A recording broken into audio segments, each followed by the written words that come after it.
Hi guys, a very good evening to all of you. Welcome to Ada 24/7 Tamil. So session யாரெல்லாம் இன்னும் like போடலையோ மறக்காம ஒரு like button போட்டுருங்கப்பா. We'll start the session. இன்னைக்கு நம்ம மெயினா என்ன பார்க்க போறோம் அப்படின்னு பாத்தீங்கன்னா ப்ரீவியஸ் இயர்ல நமக்கு IBPS RRB கிளர்க் உடைய கட் ஆஃப் என்னவா இருந்தது, அதை நம்ம எப்படி அடுத்து என்னவா இருக்க போகுது, அதுக்கு என்னென்ன ஃபேக்டர்ஸ்லாம் அஃபெக்ட் பண்ணும், எப்படி அதை டிட்டர்மைன் பண்றாங்க, எங்க இருந்து அதெல்லாம் எடுக்கிறாங்க, அதை எப்படி நடத்தி காட்டுறாங்க அப்படின்ற எல்லா விஷயங்களையும் எல்லா நியூன்சஸும் என்ன பண்ண போறோம் இந்த ஒரு செஷன்ல பார்க்க போறோம். யார் யாருக்கெல்லாம் இது இன்ட்ரெஸ்டிங்கா தோணுதோ மறக்காம லைக் பட்டன் ஒன்று போட்டுருங்கப்பா, சரிங்களா? Okay, so will start the session. IBPS RRB clerk 2025 நமக்கு ப்ரிலிம்ஸ் பார்த்தீங்கன்னா டிசம்பர் மாசத்துல எக்ஸாம் இருக்க போகுது, சரிங்களா? ஸோ அதுக்கான ஸ்டடி பிளான் பார்த்தீங்கன்னா நம்ம நெக்ஸ்ட் வீக்ல அதுக்கான ஒரு ஸ்டடி பிளானை போட்டு அதுக்கான ஒரு டிஸ்கஷனையும் நடத்தலாம், சரிங்களா? அதுக்கு முன்னாடி நம்ம சில விஷயங்களை நம்ம எக்ஸாமோட பேசிக்ஸை லேர்ன் பண்ணலாம், சரிங்களா?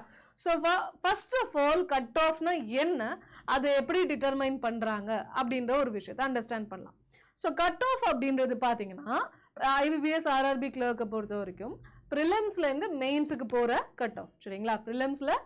ப்ரிலிம்ஸ்லேருந்து மெயின்ஸுக்கு போகணுன்னா எவ்வளோ மார்க் எடுத்தால் நீங்கள் கிளியர் பண்ணலாமோ அதுதான் கட் ஆஃப்னு சொல்லுவாங்க. அதுதான் மினிமம் மார்க், சரிங்களா? இவ்வளோ வாட்ச் நீங்கள் எடுத்திருந்துருக்கணும் அப்படின்றத சொல்லுவாங்க, சரிங்களா? அதுதான் என்னது மெயினாக கட் ஆஃப்னு சொல்லுவாங்க. ஸோ கட் ஆஃப் எப்படி டிட்டர்மைன் பண்ணப்படுது அப்படின்னு பார்த்தீங்கன்னா ஸ்டேட் வைஸ் இருக்கும், சரிங்களா? ஸ்டேட் வைஸ் கட் ஆஃப் இருக்கும். IBPS RRB சொல்லும் போது நமக்கு தமிழ்நாட்டுக்கு தனி கட் ஆஃப் இருக்கும், சரிங்களா? Okay, state wise cut offs இருக்கும். அது மட்டும் இல்லாமல் பார்த்தீங்கன்னா கேட்டகரி வைஸும் இருக்கும், சரிங்களா? ஸோ நமக்கு என்ன general category, OBC category, SC category, SC ST EWS எல்லாமே என்னது தனித்தனி கேட்டகரிஸ் இருக்கும். அதுக்கு தனித்தனி கட் ஆஃப்ஸ் இருக்கும். சேம் கட் ஆஃப்ஸ் மோஸ்ட்லி இருக்காது, சரிங்களா? ஸோ கட் ஆஃப் எதை பொறுத்து இருக்கும் அப்படின்னு பார்த்தீங்கன்னா எக்ஸாம் லெவல், சரிங்களா? எக்ஸாம் என்ன லெவல்ல இருந்துச்சு, எக்ஸாம்ல எத்தனை நம்பர் ஆஃப் அப்ளிகன்ஸ் அப்ளை பண்ணாங்க, எத்தனை நம்பர் ஆஃப் கேண்டிடேட்ஸ் எக்ஸாம் எழுதுனாங்க, ரோட் தி எக்ஸாம், சரிங்களா? எத்தனை பேர் எழுதுனாங்க, அப்புறம் வேகன்சி எவ்வளோ இருக்கு, சரிங்களா? எத்தனை வேகன்சி இருக்கு, அதுக்கு எத்தனை பேர் அப்ளை பண்ணியிருந்தாங்க, இந்த மாதிரியான விஷயங்கள்லாம் பார்த்தீங்கன்னா நமக்கு என்னது நம்மளுடைய கட் ஆஃபை இது பண்ணும், சரிங்களா? அது மட்டும் இல்லாமல் நார்மலைசேஷன் எவ்வளோ கொடுக்குறாங்க, ஒரு ஷிஃப்டோட டிஃபிகல்ட்டி லெவல் எப்படி இருந்துச்சு, ஓகேங்களா? எக்ஸாமோட டிஃபிகல்ட்டி லெவல் எப்படி இருந்துச்சு, அதுக்கப்புறம் நார்மலைசேஷனில் எவ்வளோ மார்க் அதிகமாகுது, எவ்வளோ மார்க் கம்மியாகுது, ஷிஃப்ட் அனாலிசிஸ், இது எல்லாத்தையும் பொறுத்து தான் பார்த்தீங்கன்னா நம்மளுடைய கட் ஆஃப் வேரி ஆகும், டிட்டர்மைன் பண்ணப்படும் அப்படின்னு சொல்கிறாங்க, சரிங்களா? ஓகே, ஸோ நம்ம தமிழ்நாட்டுக்கு பார்த்தீங்க அப்படின்னா ப்ரீவியஸ் இயரில் எவ்வளோ கட் ஆஃப் இருந்திருக்கு அப்படின்றத பார்க்கலாம். இப்போ ப்ரிலிம்ஸில் பார்த்தீங்க அப்படின்னா நம்ம மெயினாக என்ன பண்ண போகிறோம், ப்ரிலிம்ஸோட டிஸ்கஷன் தான் நடத்திட்டு இருக்கோம். ஸோ ப்ரிலிம்ஸில் போன வருஷம் பார்த்தீங்க அப்படின்னா 2024 பார்த்தீங்க அப்படின்னா நமக்கு எவ்வளோ இருந்திருக்கு, ஜென்ரல் கேட்டகரியை பற்றி மட்டும் பேசுவோம், சரிங்களா? ஓகே, ஸோ 2024 ஜென்ரல் கேட்டகரியில் அதாவது URல பார்த்தீங்கன்னா எவ்வளோ இருந்திருக்குன்னா 61 மார்க் இருந்திருக்கு, சரிங்களா? 61 மார்க் ப்ரிலிம்ஸ்ல இருந்திருக்கு. இதுவே 2023க்கு போகணும் அப்படின்னு வச்சுக்கோங்களேன். அடுத்து 2023க்கு போகணும் அப்படின்னா அதுலேயும் ஜென்ரல் அல்லது URன்னு பார்த்தோம்னா ஆல்மோஸ்ட் பார்த்தீங்கன்னா 63 பாயிண்ட் சம்திங், சரிங்களா? 63 பாயிண்ட் சம்திங் என்னது நமக்கு இருந்துச்சுன்னு சொல்றாங்க, ஓகேங்களா? 63.25 அப்படின்னு சொல்றாங்க, சரிங்களா? இது 2024 2023 அப்படியே பின்னாடி போயிட்டே இருந்தோம்னா ஆல்மோஸ்ட் 60க்கு மேலே தான் இருக்கு, சரிங்களா? எது எவ்வளோ இருந்தாலும் சரி நமக்கு என்னது 60க்கு மேலே தான் இருக்குன்னு சொல்றாங்க. அப்போ ஃபேக்டர்ஸ் இன்ஃப்ளூயிங், ஓகே, என்னென்ன விஷயங்கள் நமக்கு கட் ஆஃப் இது பண்ணும் இன்ஃப்ளூயன்ஸ் பண்ணுன்னு பார்த்தீங்கன்னா வேகன்சி, எத்தனை நம்பர் ஆஃப் வேகன்சி விடுறாங்க அப்படின்றது ஒரு விஷயம் இருக்கு. அதுல தமிழ்நாட்டுக்கு எவ்வளோ அலாட் பண்றாங்க அப்படின்ற ஒரு விஷயம் இருக்கு. ஸோ எவ்வளோ நம்பர் ஆஃப் வேகன்சிஸ் விடுறாங்க, exam level as usual exam level எப்படி இருக்கு, எத்தனை பேர் அப்ளை பண்றாங்க அந்த வேகன்சிக்கு, அதுக்கப்புறம் எக்ஸாமுடைய டிஃபிகல்ட்டி லெவல் எப்படி இருக்க போது, நார்மலைசேஷன் எப்படி பண்ண போறாங்க, ஷிஃப்ட் அனாலிசிஸ் எப்படி இருக்க போது, என்ன மாதிரியான கேள்விகள் கேட்குறாங்க அப்படின்றது எல்லாத்தையும் நம்ம என்ன பண்ணும், இது பண்ணாதான் கட் ஆஃப் டிட்டர்மைன் பண்ண, இந்த ஃபேக்டர்ஸ் எல்லாத்தையும் நம்ம கன்சிடர் பண்ணாதான் கட் ஆஃப் எவ்வளோ இருக்கும் அப்படின்றத நம்ம எதிர்பார்க்கலாம். ஸோ நம்மளோட எக்ஸ்பெக்டட் கட் ஆஃப், சரிங்களா, எவ்வளோ எதிர்பார்க்கலாம் அப்படின்னு பார்த்தீங்கன்னா நம்ம ஆவரேஜா சொல்லும் போது சரிங்களா, ஆவரேஜா சொல்லும் போது 62ல இருந்து 64க்குள்ள நம்ம எதிர்பார்க்கலாம்ப்பா அப்படின்றாங்க சரிங்களா.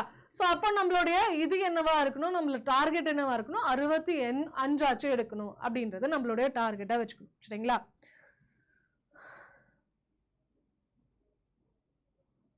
ஒரே நிமிஷம்ப்பா.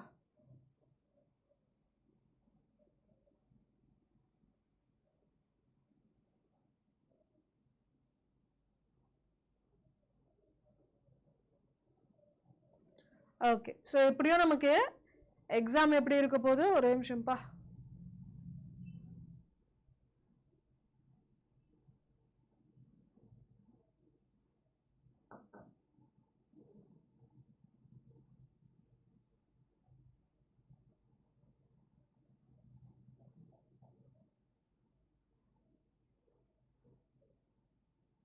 ம் 40 ரீசனிங், 40 இது 40 ரீசனிங், 40 ஆப்டி, மொத்தமா 80 கொஸ்டின்ஸ், 80 மார்க்கு, 45 நிமிஷம். கரெக்டா இப்படிதான் நமக்கு எக்ஸாம் இருக்க போகுது.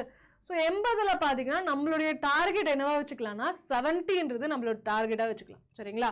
நம்மளுடைய டார்கெட் எவ்வளவு வச்சுக்கணும், 70 வச்சுக்கணும். அப்போதான் அட்லீஸ்ட் என்னது 62 ஆச்சு நம்மளால என்ன பண்ண முடியும், நம்மளால ஸ்கோர் பண்ண முடியும். 62ல இருந்து 64 தான் நம்மளுடைய எதிர்பார்க்கிறோம் சரிங்களா. அப்ப என்ன பண்ணுங்க, டார்கெட் 70 ஞாபகம், 8க்கு 70 வாங்கணும். அதாவது 10 மார்க் விட்டு கொடுக்கலாம். அதாவது ரீசனிங்ல 5 கொஸ்டின், ஆப்டில 5 கொஸ்டின், 5 கொஸ்டின் தப்ப வாங்கினா பரவாயில்ல, விட்டுட்டு வந்தாலும் பரவாயில்ல. மீதி இருக்கக்கூடியது 35 ரெண்டுத்துக்குமே என்னது ஃபுல்லா கரெக்டா இருக்கணும். அப்படின்னா தான் நம்மளோட டார்கெட்டை அச்சீவ் பண்ண முடியும் கரெக்டா. ஸோ இந்த டார்கெட்டை அச்சீவ் பண்ணணும்னா நீங்க என்னென்னலாம் செய்யணும்னா, ஃபர்ஸ்ட் ஆஃப் ஆல் அக்யூரஸியை ஃபோக்கஸ் பண்ணுங்க. நெகட்டிவ் மார்க்ஸ் வரக்கூடாது. நெகட்டிவ் எல்லாத்தையும் எனக்கு பாசிட்டிவா மாற்றணும். அதே மாதிரி நிறைய கொஸ்டின்ஸ் அட்டன் பண்ற எல்லா கொஸ்டின்ஸும் கரெக்டா இருக்கணும். டைமிங்குள்ள முடிக்கணும். இது 3த்தையும் ப்ராக்டிஸ் பண்ணுங்க. இது 3 தான் ரொம்ப முக்கியம். அதுக்கப்புறம் என்ன பண்ணலாம், ஃபுல் மார்க் டெஸ்ட் நிறைய எடுங்க சரிங்களா. ஃபுல் மார்க் டெஸ்ட் நிறைய மார்க் டெஸ்ட் போடுங்க. போட தான் நம்ம மைண்ட் அதுக்கேற்ற மாதிரி யோசிக்க ஆரம்பிக்கும். அதே மாதிரி நமக்கு ஆப்டிலையா, ரீசனிங்லையா, எந்த டாபிக்ல நம்ம வீக்கா இருக்குமோ, எதுல நமக்கு மார்க் வர மாட்டேங்குதோ, எந்த டாபிக்ல நமக்கு டைம் நிறைய எடுக்குதோ அதை கண்டுபிடிச்சு அதுல என்ன பண்ணுங்க, நிறைய டைம் ஸ்பெண்ட் பண்ணுங்க, அதை ஸ்ட்ரென்தன் ஆக்கிறதுக்கு சரிங்களா. அதே மாதிரி ப்ரீவியஸ் இயர்ல என்ன மாதிரியான பேட்டர்ன் கேட்டிருக்காங்க, எந்த மாதிரியான கொஸ்டின்ஸ் கேட்டிருக்காங்க, அப்ப அதே மாதிரியான கொஸ்டின்ஸ் இப்போ நான் ரைட் நோ கேட்டாங்கன்னா என்னால் ஆன்சர் பண்ண முடியுமா, அப்ப அந்த மாதிரி கேள்விகளுக்கு நான் எப்படி அப்ரோச் பண்ணணும் அப்படின்றத நீங்க அனலைஸ் பண்ணணும் சரிங்களா. அதே மாதிரி கன்சிஸ்டண்டா என்ன பண்ணும், டெஸ்ட் இருக்கட்டும், குவிஸ் இருக்கட்டும், அதெல்லாம் ரெகுலரா ஒரு நாளும் மிஸ் பண்ணாம ரெகுலரா பண்ணுங்க. Consistency actually pays off. whoever has cleared, யாரெல்லாம் எக்ஸாம் கிளியர் பண்ணியிருக்காங்களோ அவங்க இந்த கன்சிஸ்டன்சியை ஃபாலோ பண்ணி தான் கிளியர் பண்ணியிருக்காங்க. ஸோ கன்சிஸ்டண்ட்டாக இருங்க உங்களுடைய ப்ரிப்பரேஷனில். அதுக்கப்புறம் எக்ஸாம் முடிச்சதுக்கப்புறம், மார்க் டெஸ்ட் முடிச்சதுக்கப்புறம், ஃபுல் மார்க் முடிச்சதுக்கப்புறம், குவிஸ் முடிச்சதுக்கப்புறம் என்ன தப்பு பண்ணியிருக்கீங்க, எங்கே தப்பு பண்ணியிருக்கீங்க, தெரிஞ்ச டாப்பிக்கா தெரியாத டாப்பிக்கா என்ன ஏதுன்னு பார்த்துட்டு அதை ரிவைஸ் பண்ணி அதை இம்ப்ரூவ் பண்ணவும் பாருங்க சரிங்களா. ஸோ இந்த மாதிரி நம்மளுடைய அட்டா 24/7 தமிழில் பார்த்தீங்க அப்படின்னா சரிங்களா, இதே மாதிரி நம்ம அட்டா 24/7 தமிழ்ல பாத்தீங்க அப்படின்னா நம்ம புதுசா ஒரு பேட்ச் ஆரம்பிக்க போறோம். யாருக்காக அப்படின்னு பாத்தீங்கன்னா IBPS RRB PO-க்காக சரிங்களா. ஸோ இந்த பேட்ச் ஆக்சுவலி பாத்தீங்க அப்படின்னா 14th நினைக்கிறேன் சரிங்களா. ஆல்ரெடி ஆரம்பிச்சாச்சு இன்னைக்கு. ஓகே, நாளைக்கு தான். ஓகே, ஸோ வளம் 5.0 அப்படின்ற IBPS RRB PO அண்ட் கிளர்க்குக்கான ஒரு பேட்ச். ஸோ இது நேற்று தான் ஆரம்பிச்சோம் சரிங்களா. ஸோ இன்னும் ஜாயின் பண்ணாதவங்க என்ன பண்ணலாம்னா இன்னைக்கு கூட இந்த ப்ராடக்டை வாங்கிக்கலாம். என்ன பண்ணுங்க, Y350ன்ற கோடை அப்ளை பண்ணுங்க சரிங்களா. ஸோ Y350 கோடை அப்ளை பண்ணும் போது இந்த ஒரு பேட்ச் பார்த்தீங்கன்னா நமக்கு எவ்வளோ சொல்றாங்க, 3,100 சொல்றாங்க. அதை இந்த ஒரு பர்டிகுலர் கோடை அப்ளை பண்ணும் போது, Y350 கோடை அப்ளை பண்ணும் போது நீங்க என்ன பண்ணலாம், 2,400 பர்ச்சேஸ் பண்ணிக்கலாம். ஸோ இந்த ஒரு ஆப்பர்ச்சுனிட்டியை மிஸ் பண்ணாதீங்க. மறக்காம இந்த கோடை அப்ளை பண்ணிட்டு இந்த ப்ராடக்ட்ல இந்த கிளாஸஸை லைவ் அண்ட் ரெக்கார்டட் 2 செஷனுமே பார்க்கறதுக்கு ஜாயின் பண்ணிக்கோங்க. அண்ட் இந்த செஷன் யாருக்கெல்லாம் பிரயோஜனமா இருந்ததோ மறக்காம லைக் பட்டன் ஒன்று போட்டுருங்க. அண்ட் இதே மாதிரி செஷன்ஸ் ரெகுலரா போகணும்னு நினைச்சீங்கன்னா நம்மள ஃபாலோ பண்ணவும் மறந்துடாதீங்க. I'll see you guys in the session. Thank you so much, Pa. Bye bye. Take care.